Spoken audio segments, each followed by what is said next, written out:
Aujourd'hui, à l'émission, les auteurs d'un livre qui pensent que le mouvement féministe est allé trop loin, jusqu'à diaboliser les hommes.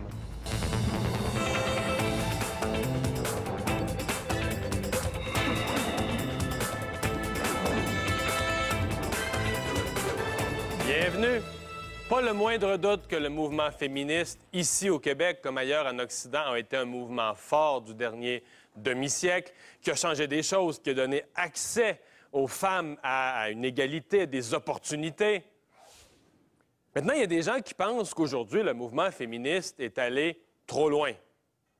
Qui pensent que, exemple, les auteurs d'un livre dont on va parler aujourd'hui disent le gouvernement a même manipulé des statistiques pour faire mal paraître les hommes, pour diaboliser les hommes en exagérant, par exemple, la violence conjugale.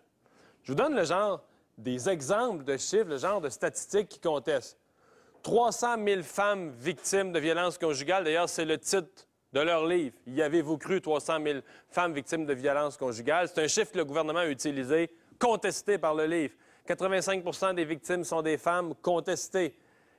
Les investissements, les hausses d'investissement dans les maisons pour les femmes de 30 à 60 millions, contestées. La question qu'on vous pose aujourd'hui, sur vtl.ca, est-ce que vous pensez que le mouvement féministe est allé trop loin? On reçoit Jean-Claude Boucher et Lise Bilodeau, co-auteurs du livre.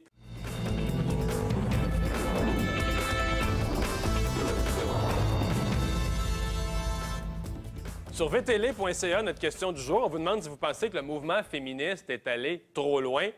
On reçoit les auteurs d'un livre qui s'appelle « 300 000 femmes battues, y avez-vous cru? » Eux, ils pensent que oui, le mouvement féministe est allé trop loin.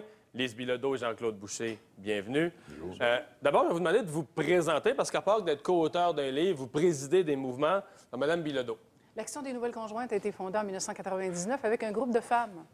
Alors, donc, les nouvelles conjointes, vous représentez des femmes qui ont déjà une nouvelle relation. Donc, avec le temps, on a rajouté les nouveaux conjoints parce qu'il y a 10 ans, il ne fallait pas parler des hommes, ça passait pas. Mais l'enjeu, c'est que vous, des nouvelles conjointes d'hommes qui se font saigner par une pension alimentaire. Mais il y a plus que cela. Je veux dire, c'est pour ça que j'ai pu écrire ces 78 pages. C'est que ce que vivent aussi les nouvelles conjointes auprès d'un homme divorcé, ce que certaines ex vont subir aussi, tant aux enfants qu'à ces nouvelles conjointes-là.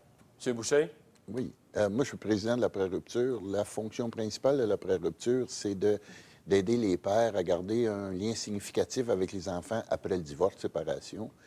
Et notre principal but, c'est évidemment, c'est les enfants, c'est les difficultés que vivent les enfants, parce que les enfants aussi divorcent. Et c'est ça qui est notre fonction. Évidemment, ça a débordé sur de la recherche, sur de la défense de droit aussi. Il y avait, vous êtes de la pré-rupture, il y avait un mouvement semblable, Father for Justice. À un moment donné, il y avait utilisé comme technique, comme moyen de pression, de s'accrocher dans le pont Jacques-Cartier, d'arrêter le trafic. Là, vous avez décidé d'écrire un livre.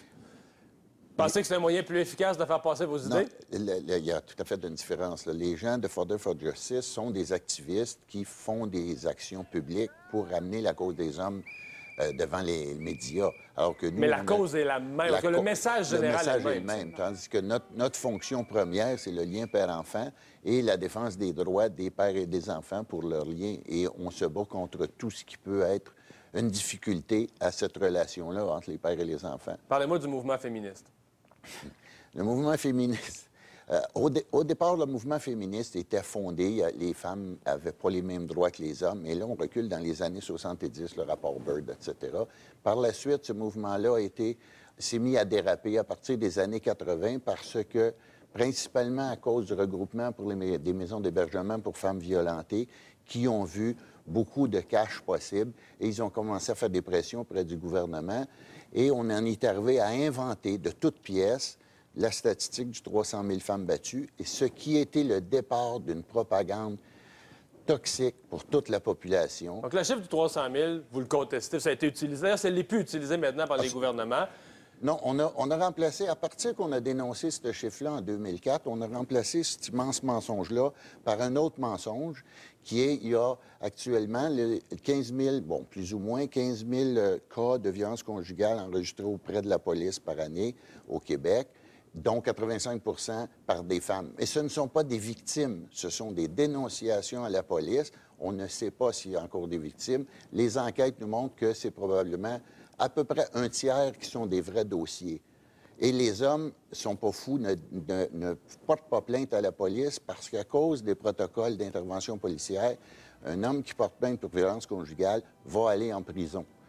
Madame Bilodeau, vous êtes une femme, vous niez pas quand même que le mouvement féministe a fait des choses, puis que, par exemple, la violence conjugale, c'est un problème qui est réel. Les maisons qui accueillent des femmes ont un rôle à jouer pour des femmes qui en ont vraiment besoin. Bien, vous savez, je suis quand même d'un certain âge. Et dans les années 68, le mouvement féministe, pour moi, c'était sacré. Bien sûr que je voulais que les femmes deviennent instruites, soient autonomes, éduquées, etc., etc. Mais j'en suis plus féministe déviante. C'est parce que moi, je calcule qu'aujourd'hui... Oui, parce que là, vous avez cette expression-là oui, dans les féministes déviantes. Décrivez-moi ça. C'est un peu comme Jean-Claude dit, c'est qu'à un moment donné, Mme McLeod est partie avec ses chiffres qu'une femme sur 10 au Canada était battue. Québec reprend ça, en fait 300 000. Mais je vous dis toujours, 300 000 femmes battues, ça prend 300 000 hommes aussi. Et ce que je déplore, et sans doute qu'il y a beaucoup de femmes qui, comme moi, au Québec, le déplorent, c'est que est-ce que vraiment les Québécois, M. Dumont, sont des salauds, c'est des gars qui ne veulent pas payer leurs pensions alimentaires, ce sont des batteurs de femmes? Vous avez juste à regarder, M. Dumont, les bandes annonces. Qu'est-ce qu'on fait de vous? Vous êtes assis tout simplement dans votre salon le soir et vous voyez déferler ça. Les gars, ce sont des totos, mais ça fait des années que je me pose la question, mais qu'est-ce qu'on est en train de dire à nos jeunes? Parce que c'est au cœur de votre thèse, là, oui, que les hommes, on diabolise l'image de l'homme. Conclusion rapide, M. Boucher. Et l'effet qui est le plus toxique là-dessus, c'est que de quelle sorte d'enfants, avec les enfants d'aujourd'hui qui voient les hommes diabolisés, qui ont très peu de contact avec leur père. Il y a 500 000 enfants sans père au Québec.